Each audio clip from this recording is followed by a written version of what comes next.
Hey everybody, I'm Lawson, and look at what I just found in the pantry.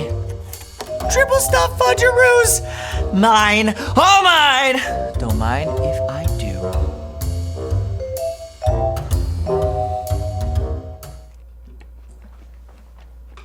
Anyways, in between cookies, I have a great story for you today. It's from this kid, Randall, who lives down the street. Now, Randall has been waiting months for the release of the Playbox Pro 7, and the whole time, he's worked extra hard earning money to buy it. No chore is too small or too hazardous. He's washed the dog and everything else. Randall's even packed lunches for his dad to take to work. Chef-worthy lunches. Randall saved all the money he's earned. So much money! Now he's got just enough for the Playbox. But when Randall goes to grab the Playbox picture off the fridge, he spots a new photo of Miriam. Now Randall's family sponsors Miriam so she can go to school and have enough to eat. And Randall realizes, hey, her birthday is next month. And Randall asks his dad, will Miriam get any presents? And Dad says, not unless we send money for a gift. Randall stares at the Playbox and imagines how awesome it will be. Totally out of this world. Randall's worked so hard and he totally deserves it. But then he thinks what it would be like to have a birthday without one single present. And Randall asks his dad if he can send money for Miriam to get some presents. And Dad says, sure, that's a great idea. Randall gives Dad some of the money he's earned, and together, they send the money for Miriam's birthday. Then, Randall and Dad sing happy birthday to Miriam. Happy birthday to you.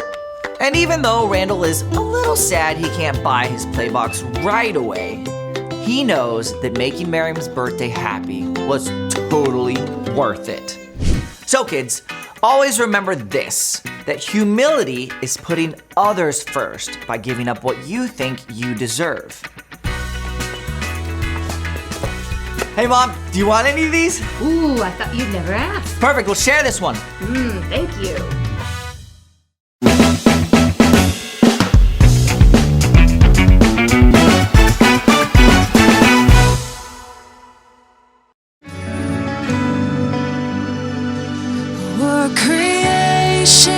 Suddenly articulate with 1,000 tongues to lift one cry. Then from north to south and east to west, we'd hear Christ be magnified.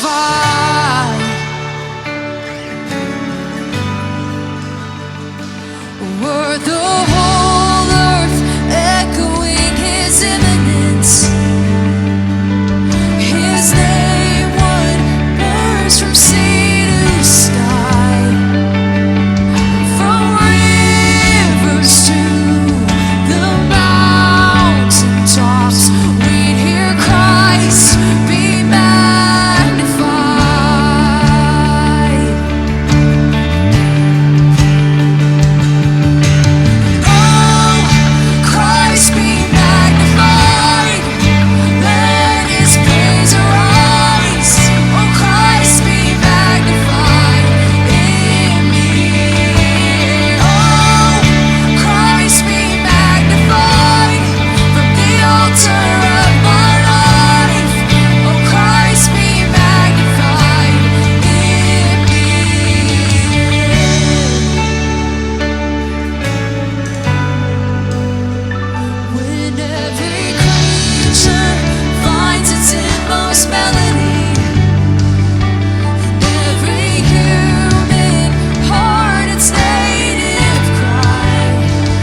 rejoice 'cause you're there too. I won't be fooled by feelings. I hold fast to what is true. And if the cross brings transformation, then I'll be crucified with you. 'Cause death is just a doorway into resurrection life. And if I join you in your suffering, then I'll join you when you rise. And when you return in glory with all the angels and the saints, my heart will still be singing, my soul will be the same. Oh, Christ be magnified. Oh, let His praise arise. Oh, Christ be magnified in me. Oh, Christ be magnified on the altar of my life. Oh, Christ be magnified in me. Oh, Christ be magnified. Oh, let His praise arise. Oh, Christ be magnified in me. Oh, Christ be magnified on the altar of my life. Oh, Christ be magnified in me.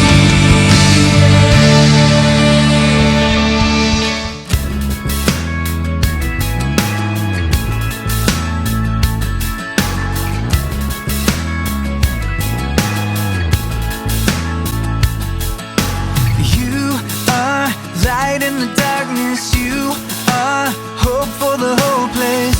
You are the God who never fails. You are full of compassion. You are love everlasting. You are the God who never fails.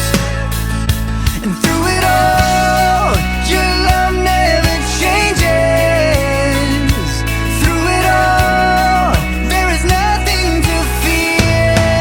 No, your name we're lifting higher. Your glory I desire. Your praise will sing forever. Our great God, our great God. No strength, no power greater, no equal to our Savior. You're the name above all others. Our great God, our great God. You are life and freedom. We will live for your kingdom, for all the world to know your name. You are strong through the ages, our song for all generations. Our mighty God has come to save. And through it all, your love never changes. Through it all, there is nothing to fear. No, your name we're lifting higher. Your glory I desire. Your praise will sing forever. Our great God, our great God. No strength, no power greater,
introduction. Thank you. No problem.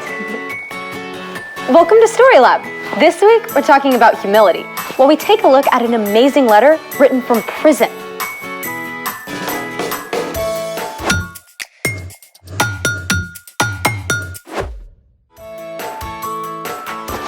Hey, I'm Sebastian. And I'm Skylar. We're talking about humility, which is putting others first by giving up what you think you deserve. I think one of the best ways of putting others first is by helping them eat well. Like a box of fudge rounds. I was thinking more of tasty veggies. My relationship with vegetables is complicated. How about this vegetable? Are you for real? Yep, world's heaviest carrot, according to the Guinness Book of World Records. That's gonna need a lot of ranch. Then there's this. World's biggest cabbage? Yep. It's like part of some prehistoric jungle.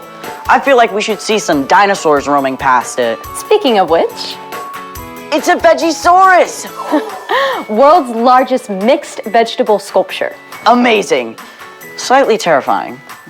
Our guest today knows a thing or two about veggies. He builds with them? Nope, he grows them. Great. I'm ready. Hi, Phil. We're so excited to talk with you. Hi guys, hey, it's good to be here. Can you tell us a little bit about what you do? Sure, I run Cherith Farms, which is a small market garden that supplies an average of 40 baskets a week, all 4 seasons of the year to our 65 families. Wow. What's your farm like? Well, it's a very intense little farm. It's a 1/4 acre if you do the math of how much we actually grow on.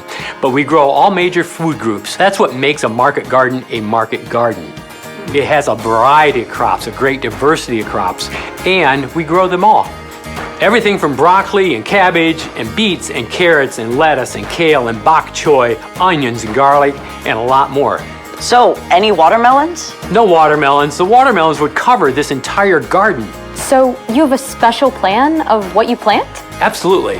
I can tell you what I'm planting next year and where I'm going to plant it. We rotate our crops every year into a new space. And so ideally, the same crop isn't planted for almost 8 years if I'm managing the garden well. Wow, that's a long time. Okay, it's easier on the soil and allows the garden to produce very well. A good garden is always giving back to the environment. So, it's like you have to get to know your dirt. Yes, and that's where it really gets fun, because in the creation story of Genesis, God tells the earth to bring forth vegetation. I'm always amazed at how the ground can adapt and respond to good care and love with such energy and life, like this. So farming is really a lot of hard work, right? I do work hard, but you know, everyone works hard. I get to choose the times when I work hard. All the vegetables you provide are such an amazing way to serve the community. Well, I'm glad I can do my part. But really, I'm only one gardener. In fact, that's how I sign my emails to my updates of my customers. One of you gardeners. How's that? Well, I love it when people come to my farm to pick up their produce for the week, and they can see where it all comes from, and they can see the person who's actually involved. But in reality, most of our food comes from people that are laboring, whose names we don't know, whose stories we'll never hear, and they have to work under tough conditions. Wow, I never thought about that. Those people are out there in the dirt, they're working in the cold, they're working in the heat, they're working when it's raining, they're working with the frost on their hands, maybe their gloves aren't working that day, but they don't get to pick the days they get to choose. I feel like I should go find a gardener and thank them right now. Well, that's a great way to think about it. No matter what we grow up to be, there's always someone out there working in all kinds of weather conditions and living conditions to provide food for our families. I am so going to look at my food differently. I hope so. Well, thank you so much for being on here with us, Phil. It was a pleasure seeing you all, and I hope you all have a great day. Bye, Phil. Bye. I want a giant, colorful salad right now. As long as there's plenty of this. I love how Phil reminded us to pay attention to those growing our veggies behind the scenes. Yeah.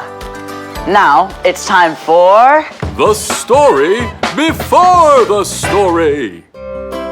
Today, we're in Philippians, the 11th book in the New Testament. Philippians is a letter written by the Apostle Paul to the young church he started in the Greek city of Philippi. But before Paul, way back in the beginning, out of a deep, deep love, God made an amazing world. But when people turned away from God, the world was broken. God made a plan to draw people back into relationship. So at the right time, God's very own son, Jesus, came to live among us. When Jesus grew up, he traveled from town to town, teaching and healing. But the religious leaders made plans to get rid of him. Jesus was crucified on a cross and died.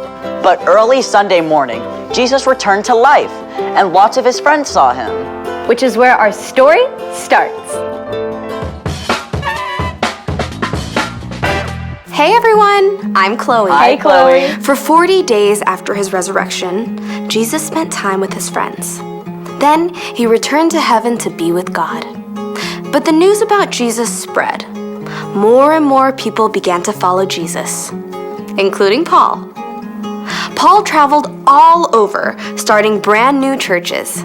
On one of his journeys, he spent 3 months in the Greek city of Philippi, where he shared the news about Jesus with a businesswoman named Lydia.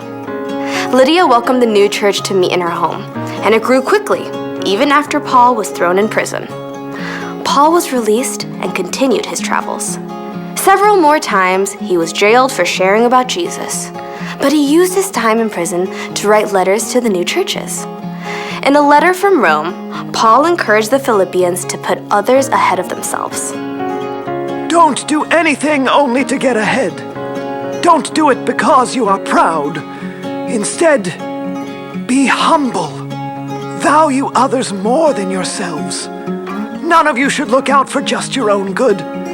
Each of you should also look out for the good of others. As you deal with one another, you should think and act as Jesus did. Jesus is our model. Like the Philippians, we can begin to think and act like Jesus. So, let's take a look at some of the things Jesus did. Jesus showed humility by always talking to God first. Our Father in heaven, may your name be honored. Jesus spent time alone with God, over and over.